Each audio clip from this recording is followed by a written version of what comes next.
Depok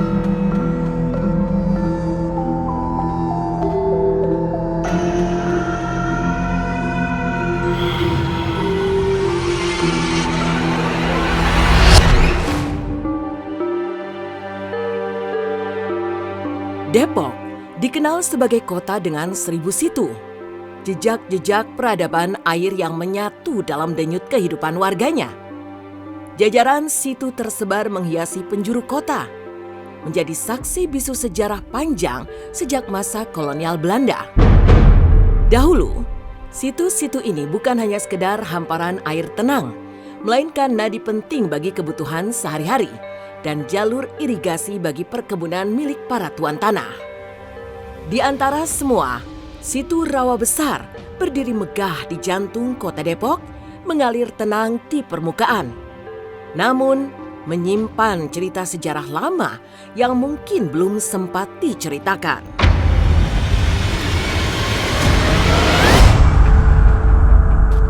Airnya yang tenang di Situ Rawa Besar merekam bisikan masa silam tentang penjajahan, perjuangan, dan legenda yang masih bergema hingga hari ini. Seolah menunggu untuk diceritakan kembali pada mereka yang bersedia mendengar.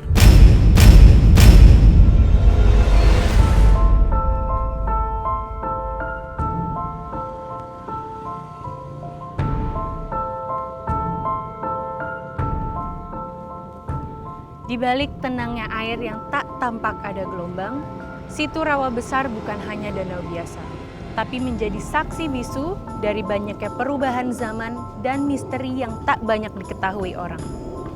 Selengkapnya hanya di Untold Story Legenda Sang Penunggu.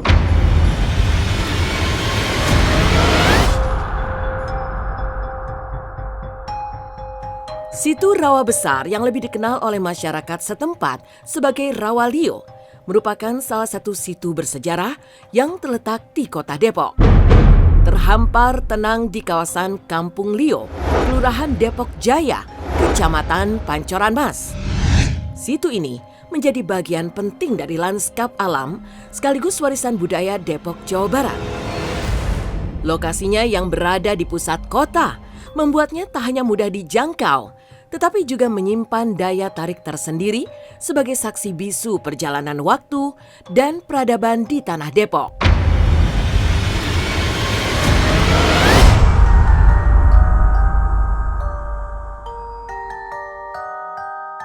Pak, katanya Kampung Lio ini ada kaitan yang cukup erat dengan Situ Rawa Besar.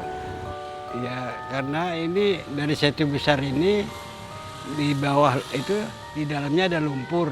Lumpurnya itu diangkat di atas perahu, lalu dibawa ke tempat pembakaran, diinjak-injak sama kerbau, lalu dicetak bata merah dan genteng. Makanya namanya Lio, jadi air Lio. Oh, oke. Jadi Kampung Lio itu adalah tempat di mana pembuatan batu bata. Iya. Menurut catatan sejarah, nama Cornelis Castellan tak bisa dilepaskan dari jejak panjang terbentuknya Situ Rawa Besar. Seorang tuan tanah berpengaruh pada masa kolonial Belanda yang memiliki banyak lahan dan perkebunan di wilayah Depok. Dalam visinya membangun sistem pertanian yang efisien, Cornelis membangun sejumlah situ sebagai bagian dari jaringan irigasi untuk mengairi perkebunan miliknya. Dari sinilah akar julukan Kota 1000 Situ mulai tumbuh. Karena keberadaan dan peran situ-situ buatan inilah, Depok dikenal luas hingga kini. Salah satu warisan tersebut adalah Situ Rawa Besar yang masih bertahan kokoh di tengah derap pembangunan kota modern. Terletak di jantung Depok, situ ini membentang seluas hampir 13 hektar dengan kedalaman air mencapai 2 hingga 4 meter. Lebih dari sekedar danau, Rawa Besar menyuguhkan keindahan yang memikat di tengah hiruk-pikuk kota. Ia bukan hanya ruang terbuka hijau, melainkan juga potret hidup dari masa lampau tentang tangan-tangan yang pernah membentuk Depok menjadi seperti sekarang.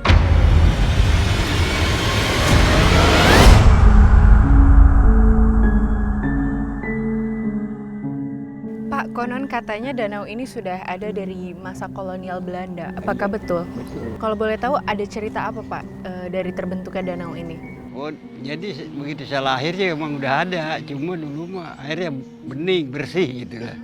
Ada cenggondoknya, ada pun kembang teratenya, segala ada. Pak, berarti pada saat zaman Belanda itu rawa ini dipergunakan untuk apa?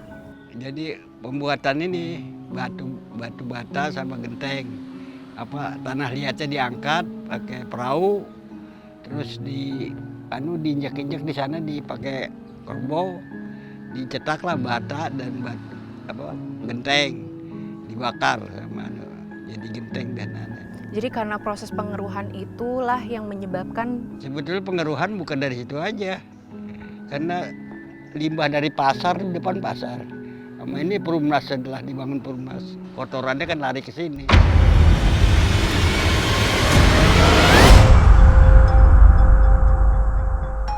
Seiring berjalannya waktu, situ Rawa Besar tak hanya menjadi saksi bisu sejarah, tetapi juga bertransformasi menjadi ruang kehidupan baru bagi masyarakat. Kini, situ ini menjelma menjadi salah satu destinasi wisata favorit warga Depok dan sekitarnya. Sebuah oase di tengah padatnya perkotaan yang menawarkan ketenangan dan kesegaran alami. Penduduk sekitar kerap terlihat menebar jala atau memancing di tepiannya, mencari ikan untuk memenuhi kebutuhan sehari-hari, seperti yang telah dilakukan generasi sebelum mereka. Sementara itu, tak sedikit pula yang datang hanya untuk duduk diam, merenung, menatap pantulan langit pada permukaan air yang tenang, seolah ingin berdialog dengan alam dan menenangkan hati yang lelah.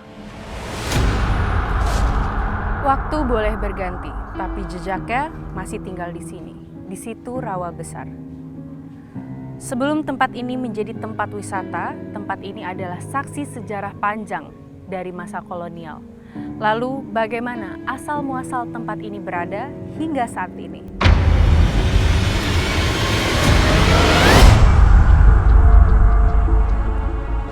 Di balik tenangnya hamparan air situ Rawa Besar yang dulunya sempat sunyi, jauh dari hiruk pikuk dan langkah manusia, tersimpan sisi lain yang tak kalah menggugah dan membuat bulu kuduk merinding. Tempat ini bukan hanya menyimpan jejak sejarah, tapi juga membalut dirinya dengan selimut mitos dan cerita di luar nalar yang hidup dalam bisik-bisik dari mulut ke mulut. Konon, suasana hening yang menyelimuti Rawa Besar seolah menjadi panggung sempurna bagi hadirnya kisah-kisah tak kasat mata. Banyak yang percaya, di balik keteduhan dan keindahannya, ada sosok-sosok gaib yang menjaga dan menghuni wilayah ini. Penunggu alam yang tak terlihat, namun keberadaannya kerap dirasakan. Ceritanya itu pun tumbuh bersama waktu, menjadi bagian tak terpisahkan dari identitas Rawa Besar. Ia bukan sekedar danau biasa, melainkan tempat yang menyimpan misteri. Sebuah ruang antara dunia nyata dan tak terlihat yang hanya bisa dipahami oleh mereka yang peka terhadap bisikan alam dan gema masa silam.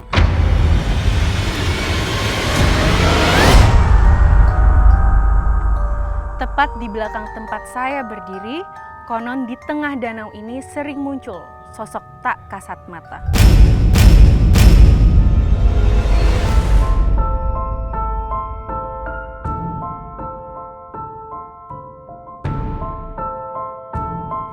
Tak hanya menyimpan panorama yang tenang dan memesona, situ Rawa Besar juga dibalut oleh kisah-kisah misteri yang membuat bulu kuduk meremang. Beredar cerita warga yang tengah memancing lalu tiba-tiba menghilang tanpa jejak.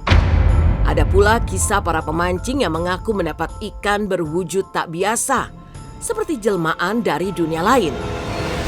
Konon katanya, dasar danau ini dijaga oleh sosok gaib berupa ular raksasa, penghuni abadi Rawa Besar yang tak bisa diganggu sembarangan. Tak hanya itu, Sejumlah warga sekitar juga mengaku pernah melihat penampakan siluman buaya putih yang muncul senyap di permukaan air, serta seekor macan hitam yang mengendap-endap di balik semak-semak sekitar danau. Sosok-sosok gaib yang dipercaya sebagai penjaga alam dan penyeimbang energi tempat ini.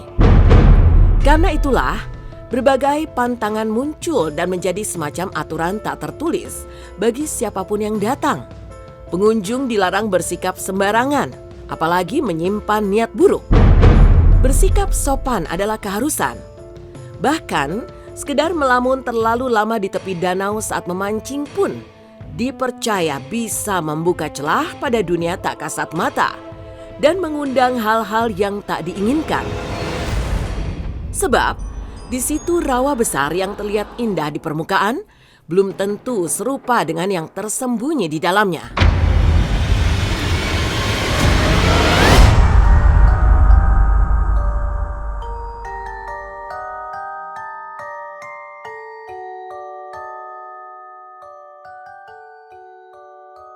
Pak, di balik tenangnya situ rawa besar ini, konon katanya ada sosok penunggu yang tak kasat mata. Apakah betul? Dulu pernah, cuma dulu mah kan jadi ada apa tuh tukang jaring apa tuh, kalau malam dia suka cari ikan. Dia bilang kalau mau maghrib tuh suka seperti ada buaya gitu loh buat mau maghrib. Terus malam ada yang kayak orang berenang, dia bilang. Tapi apakah ada cerita tersendiri yang disimpan oleh masyarakat sekitar, Pak, yang dikenal? Kalau saya sih pernah, saya sendiri itu aneh. Dari rumah saya mau ke saya tuh gini. Di depan saya tuh kayak ada gini nih, apa? Macan gitu. Saya nggak jadi. Saya dulu kan suka negotin dari ikan. Begitu maghrib, kok ada macan, balik lagi saya takut.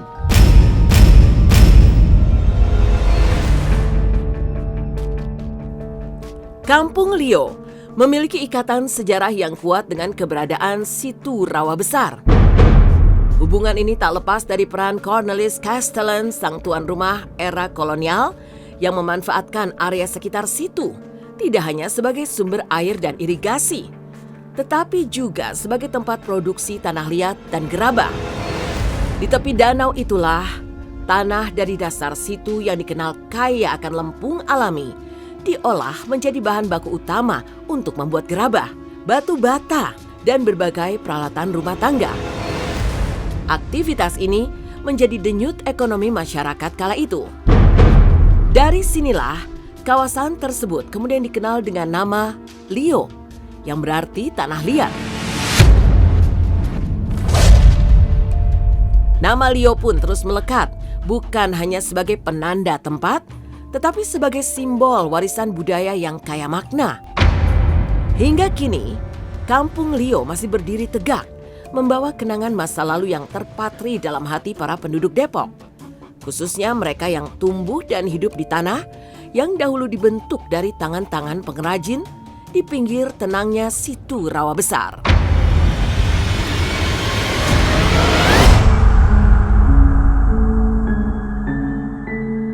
Saya pernah dengar juga salah satu ceritanya ada seorang yang sedang memancing ikan namun tidak berbentuk ikan yang utuh. Apakah betul, Pak?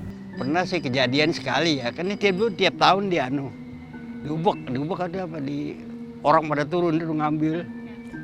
Ada yang pakai tanggo, pakai jala. Begitu kejadian pernah ada ikan lagi gini. Gitu, tangkep, kena kan gede. Kejadian tuh besoknya orang itu nangkep, meninggal.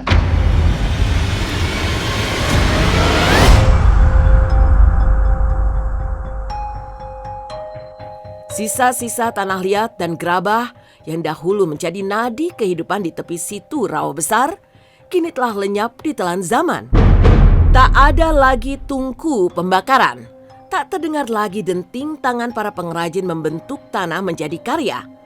Yang tersisa hanyalah nama Kampung Lio yang masih melekat kuat sampai dengan saat ini. Kampung Lio telah bertransformasi menjadi kawasan pemukiman padat di jantung kota Depok. Namun di balik hiruk-pikuk kehidupan modernnya, nama Lio tetap menyimpan gema masa lalu. Sebuah pengingat akan asal-usul, kerja keras, dan peradaban yang pernah tumbuh di tepian situ yang tenang. Sebuah warisan tak berwujud yang tetap hidup dalam ingatan kolektif warganya.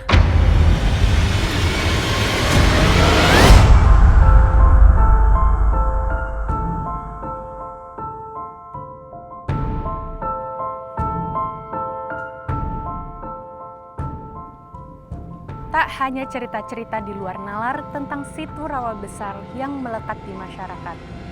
Di sini juga ada tempat yang bernama Kampung Lio.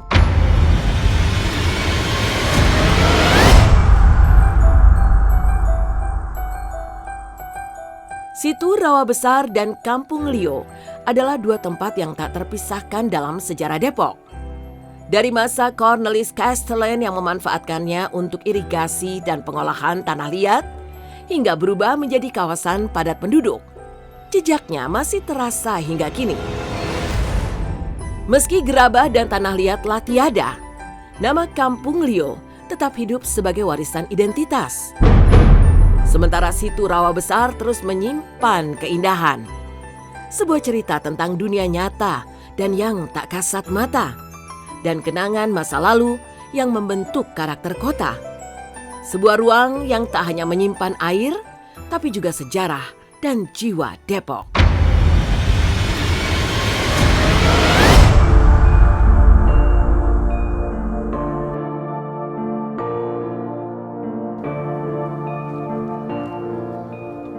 Di tengah gemuruh kota yang terus tumbuh, situ Rawa Besar dan Kampung Lio berdiri sebagai pengingat bahwa yang lama tidak perlu benar-benar dilupakan dan yang sunyi tidak benar-benar sepi dari kisah yang melegenda.